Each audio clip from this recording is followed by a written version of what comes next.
नमस्ते दोस्तों, आपका स्वागत है अर्थ साधना के यूट्यूब चैनल पर। आईपीओ एनालिसिस सीरीज में आज हम लेकर आए हैं एक बहुत ही इंटरेस्टिंग और फास्ट ग्रोइंग सेक्टर का आईपीओ रिव्यू। और वो आईपीओ ला रही है कंपनी टेकडी साइबर सिक्योरिटी लिमिटेड। अगर आप नए हैं चैनल पर तो सब्सक्राइब जरूर करें ताकि आपको आने वाले आईपीओ एनालिसिस की नोटिफिकेशंस मिलती रहे। चलिए शुरू करते हैं आज का एनालिसिस। सबसे पहले कंपनी का इंट्रोडक्शन पार्ट देखते हैं। टेकडी साइबर सिक्योरिटी लिमिटेड, जो पहले टेक डिफेंस लैब सॉल्यूशंस के नाम से जाना जाता था, की शुरुआत हुई थी 2017 में अहमदाबाद, गुजरात में। यह कंपनी एक end to end cyber security solutions provider है जो इंटरप्राइजेज को अपने डिजिटल एसेट्स प्रोटेक्ट करने में मदद करती है। कंपनी के ऑफरिंग्स काफी डाइवर्स और स्पेशलाइज्ड हैं, जैसे MSSP solutions, cyber program management, VAPT that is vulnerability assessment and penetration testing, compliance services, specialised consulting और स्टाफ ऑगमेंटेशन। इनके क्लाइंट्स काफी बड़े ग्रुप्स हैं, जैसे Adani group, Zensar technologies, Astra limited, Kedia capital, आईक्यूम कॉर्पोरेशन और जर्मनी की एटो group. As of June 2025 company के पास 147 एम्प्लॉइज हैं जो स्पेशलाइज साइबर सिक्योरिटी रोल्स में काम करते हैं। अब इस कंपनी का बिजनेस सेगमेंट समझते हैं। चलिए इनके बिजनेस को और डिटेल में समझते हैं। पहला है VAPT that is vulnerability assessment and penetration testing. इसमें वेब मोबाइल ऐप्स की वल्नरेबिलिटी आइडेंटिफाई करके उनको सिक्योर बनाना होता है। सेकंड है SOC that is security operation centre services, 24/7 monitoring और real time cyber incident response provide करता है। थर्ड है cyber security consulting and compliance, risk management, audit और रेगुलेटरी कंप्लायंस में कंपनीज को मदद करता है। Domain training, cyber security workshops and boot camps conduct करता है जिससे स्किल्ड प्रोफेशनल्स डेवलप होते हैं। नेक्स्ट है स्टाफ ऑगमेंटेशन। इसमें कंपनी इंटरप्राइजेज के लिए specialised cyber security professionals provide करता है ऑन डिमांड। इस डाइवर्सिफाइड सर्विस मिक्स की वजह से टेकडी एक कंप्रिहेंसिव साइबर सिक्योरिटी पार्टनर बन जाता है। अब इनका टारगेट मार्केट और क्लाइंट्स की बात करें। कंपनी का फोकस लार्ज कॉर्पोरेट्स और एमएनसीज पर है, स्पेशली बीएफएसआई, मैन्युफैक्चरिंग, टेक और इंफ्रास्ट्रक्चर सेक्टर्स में। क्लाइंट इंडिया के अलावा इंटरनेशनल लेवल पर भी हैं, जर्मनी और यूएस बेस्ड कंपनीज के साथ। साइबर सिक्योरिटी का डिमांड ग्लोबल लेवल पर बूम कर रहा है और टेकडी का पोजीशनिंग काफी स्ट्रांग है। अब हम लोग इंडस्ट्री ओवरव्यू भी देख लेते हैं। दोस्तों, सबसे पहले बात करते हैं उस इंडस्ट्री की जिसमें टेकडी साइबर सिक्योरिटी ऑपरेट करता है। इंडियन आईटी इंडस्ट्री एक ग्रोथ इंजन बन चुकी है। NASSCOM that is national association of software and service companies, जो आईटी इंडस्ट्री को ग्लोबल मार्केट में रिप्रेजेंट करता है, के नंबर्स के हिसाब से फाइनेंशियल ईयर 22 में इसके रेवेन्यू 227 बिलियन यूएस डॉलर थी, मतलब 15.5% ईयर ऑन ईयर ग्रोथ।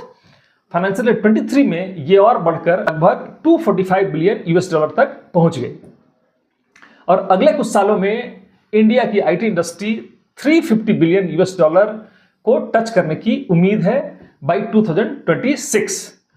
और तब तक जीडीपी में इसका कंट्रीब्यूशन करीब 10% तक बढ़ जाने की उम्मीद है। डिजिटल इंडिया प्रोग्राम और चिप इंटरनेट की वजह से इंडिया में डिजिटल एडॉप्शन सबसे तेज है दुनिया में। आज की तारीख में लगभग 76 करोड़ इंटरनेट यूजर हैं और इसी वजह से साइबर सिक्योरिटी डिमांड भी बूम कर रही है, क्योंकि जितना डिजिटल फुटप्रिंट बढ़ेगा उतना ही सिक्योरिटी की जरूरत होगी। अब आते हैं टेकडी साइबर सिक्योरिटी लिमिटेड की बिजनेसेस पे। कंपनी का मेन फोकस है इंटरप्राइज के क्रिटिकल डेटा को प्रोटेक्ट करना, साइबर थ्रेट्स को प्रिवेंट करना और बिजनेस कंटिन्यूटी इंश्योर करना। ये सीईआरटी इन इम्पैनल्ड और आईएसओ 27001 सर्टिफाइड ऑर्गेनाइजेशन है। इनके clients BFSI, NBFC, manufacturing, health care, aviation और गवर्नमेंट इंस्टीट्यूशन तक स्प्रेड हैं। कंपनी के प्रमोटर मिस्टर सनी वाघेला एक रिनाउंड साइबर सिक्योरिटी एक्सपर्ट हैं।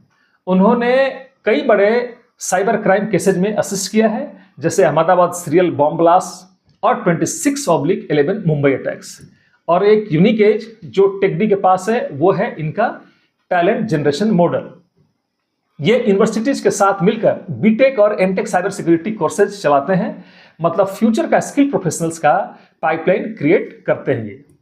हम लोग आईपीओ डिटेल्स देख लेते हैं। आईपीओ ओपन डेट है 15 सितंबर 2025, क्लोज डेट है 17 सितंबर, अलॉटमेंट है 18 सितंबर, टेंटेटिव लिस्टिंग डेट है 22 सितंबर 2025 और ये एनएससी एसएमई पे लिस्ट होगी। इशू साइज की बात करें तो इशू साइज है 38.99 करोड़ का। ये 100% फ्रेश इशू है। प्राइस बैंड की बात करें तो this is 183 to 193 rupees per share. Lot size है 600 शेयर्स का। इस हिसाब से रिटेल मिनिमम इन्वेस्टमेंट 2 लॉट्स के हिसाब से बनता है 2.31 लाख रुपीज। स्मॉल एचएनआई के लिए मिनिमम इन्वेस्टमेंट है 3 लॉट्स का। टोटल शेयर्स होते हैं 1800 और ये अमाउंट होता है 3.47 लाख। कैटेगरी वाइज एलोकेशन की अगर बात करें तो क्यूआईबी के लिए है 47.46%, रिटेल के लिए है 33.26%, एचएनआई के लिए है 14.26% और मार्केट मेकर के लिए है 5.02%। आईपीओ इंटरमीडिएट्स की बात करें, बुक रनिंग लीड मैनेजर इनके हैं GYR capital advisors private limited, registrar हैं Purva share registry India private limited और मार्केट मेकर हैं Giriraj stock broking private limited. अब हम लोग ऑब्जेक्ट्स ऑफ द इशू देख लेते हैं। आईपीओ से उठाया गया पैसा का यूटिलाइजेशन कैसे होगा। सबसे पहला ह्यूमन रिसोर्स इन्वेस्टमेंट, इसमें 26.09 करोड़ का इन्वेस्टमेंट करा जाएगा। अहमदाबाद में global security operation centre setup, इसमें करीब करीब 5.88 करोड़ इस्तेमाल करा जाएगा और जनरल कॉर्पोरेट पर्पस के लिए जो बाकी बचा पैसा है उसका इस्तेमाल होगा। अब हम लोग फाइनेंशियल परफॉर्मेंस की बात कर लें इनके पिछले 3 सालों के। तो एसेट्स की बात करें तो फाइनेंशियल ईयर 23 में ये था 6.98 करोड़, 24 में ये हो गया 9.14 करोड़ और 25 में ये हो गया 29.08 करोड़, जो करीब करीब 3 टाइम्स से भी ज्यादा है। टोटल इनकम की बात करें फाइनेंशियल ईयर 23 में 7.59 करोड़, 24 में 15.36 करोड़ और फाइनेंशियल ईयर 25 में 30.23 करोड़। पैट की बात करें तो फाइनेंशियल ईयर 23 में 0.94 करोड़, फाइनेंशियल ईयर 24 में बढ़कर हुआ 3.24 करोड़ और फाइनेंशियल ईयर 25 में ये हुआ 8.40 करोड़। एबिटा की बात करें फाइनेंशियल ईयर 23 में 1.36 करोड़, फाइनेंशियल ईयर 24 में 4.91 करोड़ और फाइनेंशियल ईयर 25 में ये बढ़कर हुआ 12.24 करोड़। नेटवर्थ की बात करें तो फाइनेंशियल ईयर 23 में 1.56 करोड़, 24 में 4.80 करोड़ और फाइनेंशियल ईयर 25 में एक बहुत स्ट्रॉन्ग जंप के साथ ये हो जाता है 22.14 करोड़। रिजर्व एंड सरप्लस की बात करें 23 में 1.55 करोड़, फाइनेंशियल ईयर 24 में 4.79 करोड़ और फाइनेंशियल ईयर 25 में यह बढ़कर हो गया 16.68 crore. Debt is almost negligible, ये सबसे इंपॉर्टेंट पॉइंट है। Debt equity is just 0.01। Company ने लास्ट 3 सालों में 97% रेवेन्यू ग्रोथ और 159% पैट ग्रोथ दिखाया है फाइनेंशियल ईयर 24 से फाइनेंशियल ईयर 25 तक। अब की रेशियोज की बात करें as of 31 March 2025, ROE is 62.33%, ROC is 54.25%, debt to equity is 0.01, return on net worth की बात करें 37.93%, PAT margin is 28.18%, EBITDA margin is 40.48%, EPS जो है RHP में दिखाया गया 16.44 रुपीज पर शेयर और P की बात करें इस हिसाब से तो 11.74। यहां पे P रेशियो निकाला गया है अपर प्राइस बैंड को EPS जो RHP में दिया गया है उससे डिवाइड करके। अब इनका स्वोट एनालिसिस देख लेते हैं हम लोग। सबसे पहले strengths, experience promoters and CRT in empanelment, second comprehensive and integrated cyber security services, third है high growth sector with proven client base और नेक्स्ट है strong return ratios and margins. अब बात करते हैं वीकनेसेज की।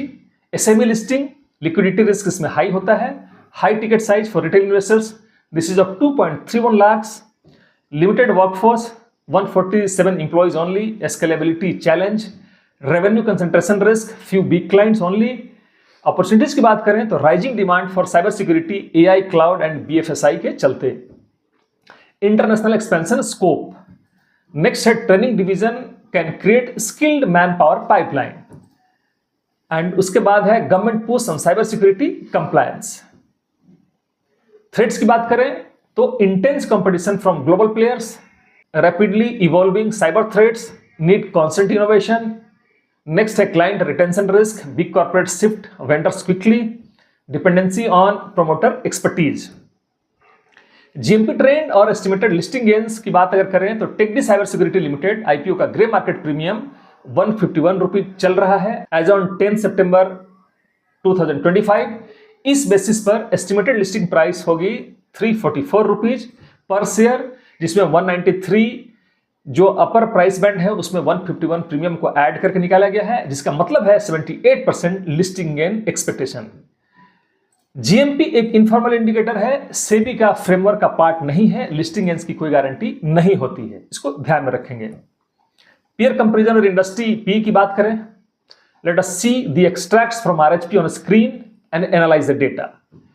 TechD साइबर सिक्योरिटी का P ratio है 11.74।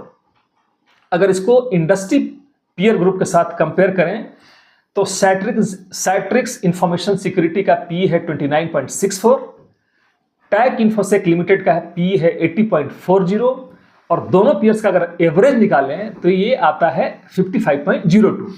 मतलब सिंपल शब्दों में इंडस्ट्री के पीयर्स काफी प्रीमियम वैल्यूएशन पर ट्रेड कर रहे हैं और यहां टेकडी साइबर सिक्योरिटी का 11.74 P क्लियरली इंडस्ट्री के एवरेज से काफी नीचे है। इसको अपने डिसीजन मेकिंग के लिए कंसीडर करना उचित रहेगा। अब कुछ दूसरे फैक्ट्स पे नजर डालते हैं। टेकडी का ईपीएस 16.44 रुपीज है जो पीयर्स से काफी ऊपर है। सैट्रिक्स का है 6.27 रुपीज और टेक इन्फोसेक का है 13.77। मतलब अर्निंग पावर पर शेयर के हिसाब से टेकडी स्ट्रॉन्ग पोजीशन में है। एनएवी की बात करें, यहां टेकडी थोड़ा पीछे है 40.55 एनएवी, जबकि सैट्रिक्स और टेक दोनों 53 के आसपास हैं। मतलब इक्विटी बेस के हिसाब से पीयर्स थोड़ा स्ट्रॉन्गर है। रिटर्न ऑन नेटवर्थ की बात करें तो टेकडी की रिटर्न ऑन नेटवर्थ है 37.93%, जो पीयर्स के कंपैरिजन में आउटस्टैंडिंग है क्योंकि सैट्रिक्स का सिर्फ 11% है और टेक का 26%। मतलब टेकडी अपने नेटवर्थ से ज्यादा एफिशिएंटली प्रॉफिट कमा रही है। प्राइस टू बुक वैल्यू की बात करें, यहां कॉन्ट्रास्ट है। टेकडी का प्राइस टू बुक वैल्यू है 4.76, सैट्रिक्स का है 3.45 और टेक का है 21। मतलब टेकडी रीजनेबल जोन में है। टेक इन्फोसेक बहुत ही प्रीमियम वैल्यूएशन पे ट्रेड कर रहा है। ओवरऑल देखा जाए तो टेकडी की प्रॉफिटेबिलिटी और return ratios that is EPS, return on net worth, margins peers से स्ट्रांग है। वैल्यूएशंस भी पीयर्स के कंपैरिजन में नीचे है जो एक पॉजिटिव फैक्टर है। बस एनएवी थोड़ा कम है और एसएमई लिस्टिंग की वजह से लिक्विडिटी का रिस्क हमेशा रहेगा। अब हम लोग इनका लिटिगेशन पार्ट देखते हैं, लीगल एंड अदर इंफॉर्मेशंस। पहला है कंपनी लिटिगेशन। सबसे पहले समझते हैं इसको। क्रिमिनल केसेस नील हैं, रेगुलेटरी स्टैट्यूटरी एक्शंस नील हैं, मैटेरियल सिविल केसेस भी नील हैं। टैक्स मैटर्स में 7 डायरेक्ट टैक्स केसेज हैं, मेनली टीडीएस डिफॉल्ट से संबंधित, और इस तरह से टोटल एक्सपोजर है 5.43 लाख का, जो बहुत मटेरियल नहीं है। No indirect tax cases. अब डायरेक्टर से संबंधित कुछ देख ले हम लोग। क्रिमिनल केसेज सबसे पहले 1 केस 2017 से संबंधित है against director Manan Pancholi under Gujarat prevention of gambling act. Case pending in Vadodara court, next hearing on 28 September 2025। Regulatory and statutory actions की बात करें तो ये नील है, सिविल प्रोसीडिंग्स नील है। टैक्स मैटर में 1 direct tax case that is against mister Mukesh Jain, that is of 2.94 lakh and it is in terms of demand.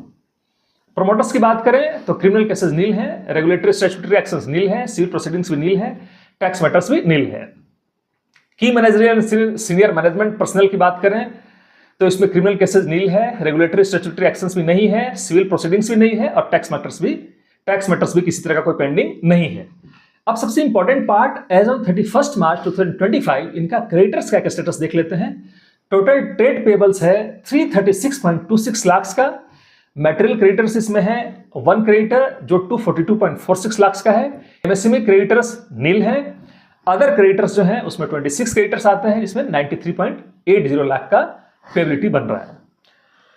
अब material development देख लेते हैं। No material developments after last disclosed financial information that could adversely affect operations, profitability, assets और liability payments.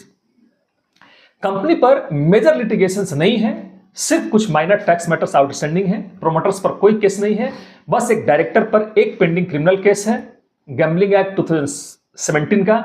Creditor side पर एक बड़ा material creditor है 2.42 करोड़ के। और इस हिसाब से अगर हम लोग इसको समराइज करें तो टेकडी साइबर सिक्योरिटी आईपीओ एक high growth high margin story है। इसकी पॉजिटिव चीजें हैं strong financials, booming sector, marquee clients और attractive post issue P. Risk factors की बात करें, SME liquidity, high retail entry cost और कंपटीशन। शॉर्ट टर्म में लिस्टिंग गेन्स काफी स्ट्रॉन्ग लग रहे हैं और लॉन्ग टर्म में सेक्टर की डिमांड सपोर्टिव है, लेकिन इन्वेस्टर्स को अपना रिस्क प्रोफाइल कंसीडर करके ही डिसीजन लेना चाहिए। ये एनालिसिस बंधुओं सिर्फ एजुकेशनल और इन्फॉर्मेशनल पर्पस से बनाई गई है। ये किसी भी तरह से आपको इस आईपीओ को स्किप या अप्लाई करने का रिकमेंडेशन नहीं देती है। कोई भी डिसीजन अपने रिसर्च के आधार पे या फिर अपने रजिस्टर्ड फाइनेंशियल एडवाइजर की सलाह पर ही करें। दोस्तों, अगर आपको ये आईपीओ एनालिसिस पसंद आया हो तो लाइक शेयर और सब्सक्राइब जरूर करें और बेल बटन दबाना ना भूलें ताकि आपको नए वीडियो का पता सबसे पहले चल सके। मिलते हैं अगले आईपीओ एनालिसिस में, तब तक के लिए जय हिंद जय भारत।